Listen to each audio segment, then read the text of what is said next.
Lah nek sini desane apa, Mas? Oh, Glawan. Yuk. Desa Glawan. Kita sowan ke makam Mbah Kuwuk.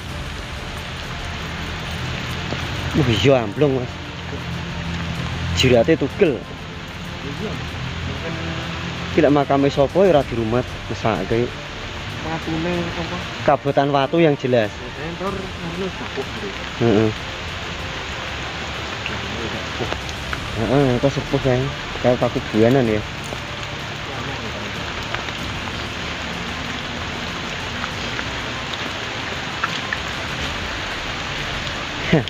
Pecinta Nusantara pokoknya. Oh, lah niki Paku Buanan ya oke no, Mas. Iki Paku Buanan iki.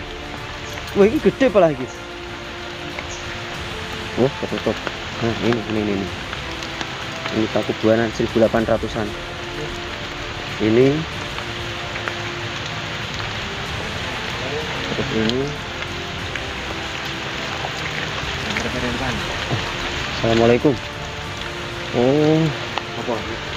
ini Paku Buanan niki. Nek dari anu ndak. Napa? Om Yuan ya ndak, Mas Yasin ya. Napa niki? Ini kisaran kira 1700 akhir. Amang kurat. Heeh. Lah. Oh, ya udah. Dari anu. Soalnya Ini yang jaler. Ini yang setri. Iya. Nyai Kuwuk ya. Iya. Nah, aku ya tak kira ya Paku Buanan, Mas. Tapi ki akhir kira Akhir 1700-an. karena masih mempunyai kembangan. Ada nikune ya.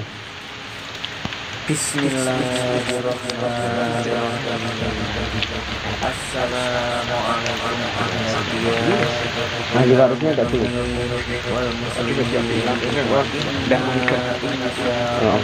Tidak mengubah struktur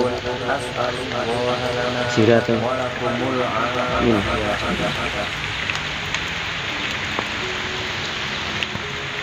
Wah, nah ini juga ada loh, Mas. Kono dhuwur kono ya. Ini juga sepuh ini. Paling utara. Belet ya? Iya, tak ngerti. Nah, disinilah letak atau lokasi makam Kiai Kuwuk. Pernah saya menerangkan tentang makam kasepuhan yang berada di Dusun Krajan, Desa Glawan, Kecamatan Pabelan. Saya pun mengikut sertakan tentang asal-usul sejarah beliau, juga mengikut sertakan asal-usul sejarah desa, dengan menyebutkan salah satu tokoh pahlawan yang mengusir penjajah Belanda di kota Salatiga dan sekitarnya.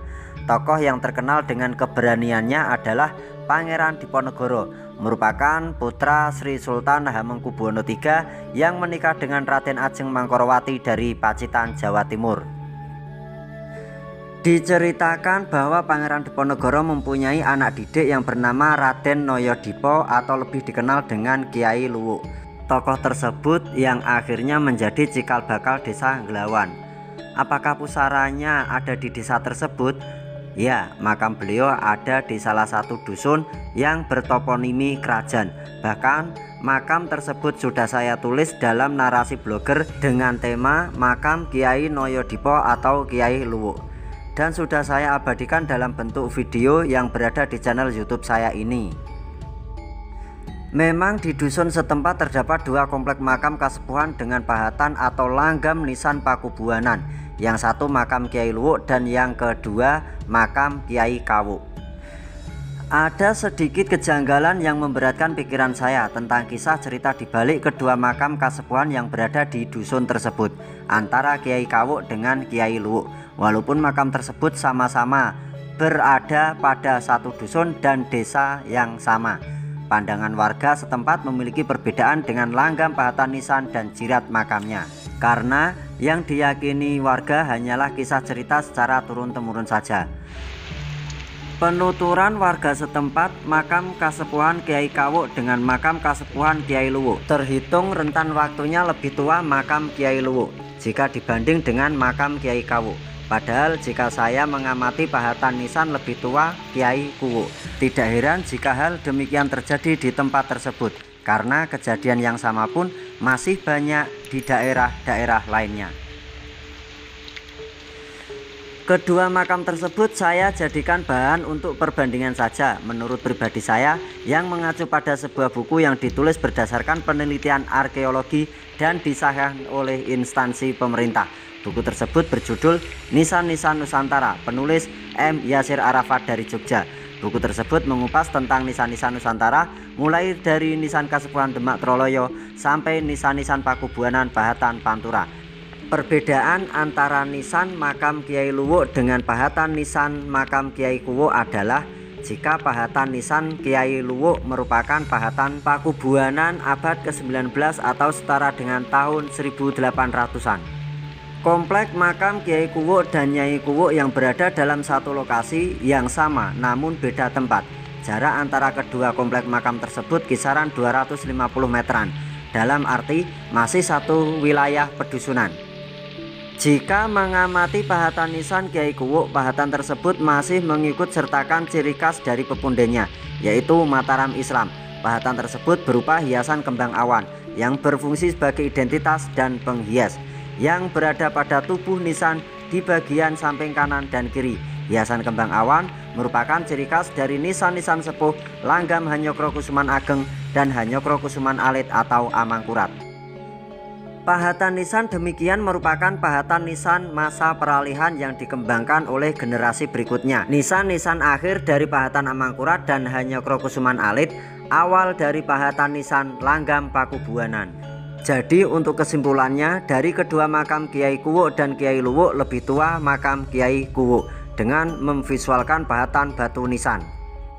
Pendapat saya tentang nama Kiai Kuwuk dalam Kamus Bahasa Jawa yang mengartikan kalimat kuwuk adalah seekor binatang buas berwujud kucing yang hidup di dalam hutan, bukan macan, bukan pula singa.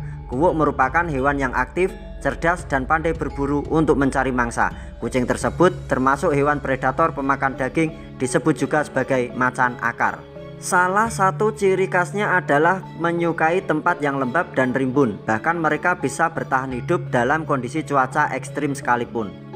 Sematan nama Kiai Kuwuk menurut saya pribadi, pada zaman raja-raja Jawa berkuasa di masanya, sematan nama yang diberikan kepada seseorang yang memiliki keahlian khusus itu hal yang biasa, karena kebanyakan orang-orang yang berpengaruh dan berjasa pada suatu pemerintahan, mereka akan dicarikan nama julukan oleh sang pemimpin karena berjasa dengan mengabdikan jiwa dan raganya. Bahkan sampai saat beraksi pun sang pahlawan tidak mau disebut nama aslinya. Hal semacam itu masuk dalam sebuah perlindungan dan menyembunyikan identitasnya. Jadi secara garis besar sangat jarang orang-orang yang memiliki keahlian khusus disebut nama aslinya. Kenapa demikian? Semisal orang yang mendapat julukan ternyata ahli di bidang perang, semestinya pahlawan tersebut mempunyai musuh yang banyak. Sikap musuh pun tidak mungkin berdiam diri saja dalam kekalahannya. Pihak musuh pun akan menyebar telik sandinya guna mencari informasi keberadaan dan kelemahan pahlawan tersebut. Akan lebih mudah lagi bagi pihak musuh jika musuh sampai tahu nama asli dan identitas sang pahlawan. Tidak mungkin pula pihak lawan akan memburu pahlawan tersebut karena sudah jelas akan kesulitan dalam mencari dan menghadapinya.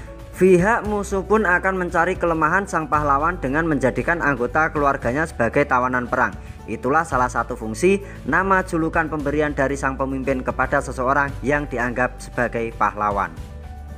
Pendapat saya tentang nama atau julukan Kuwuk, semestinya beliau mempunyai keahlian khusus di bidangnya. Mengingat nama Kuwuk di atas adalah hewan kecil dan buas, saya tidak punya catatan khusus mengenai sematan nama Kuwuk. Tapi saya berpendapat bahwa seorang pemimpin atau raja memberikan sematan tersebut sudah diperhitungkan dari bibit, bebet, dan bobot, termasuk katuranggan.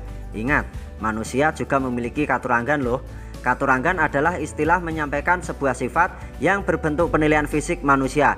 Dalam arti, bentuk di sini adalah ukuran badan. Juga bisa diartikan memiliki pengetahuan yang luas di bidangnya. Kalau saya pribadi menyebutnya, Kiai Kuwuk memiliki keahlian di bidang peperangan dengan cara bersembunyi di dalam hutan untuk menyergap musuh-musuhnya, seperti perang gerilya misalnya. karena diartikan perilaku dan karakter beliau yang diterapkan dalam strategi peperangan seperti kucing liar yang sedang menyergap dan memburu mangsanya, supaya lebih mudah dan lebih cepat untuk bisa mengalahkan musuh-musuhnya. Keahlian di bidang perang itulah yang menjadikan beliau mendapat sematan nama Kuwo, karena beliau paling mahir dalam mengatur strategi dan memimpin peperangan melawan musuh-musuhnya. Strategi perang yang selalu membuahkan hasil sehingga pepundenya merasa senang dengan sepak terjangnya. Yang perlu dicatat, beliau bukan sosok alim ulama atau kiai yang disebut pandai di bidang ilmu keagamaan maupun bidang ilmu tasawuf. Beliau adalah seorang tokoh senopati perang.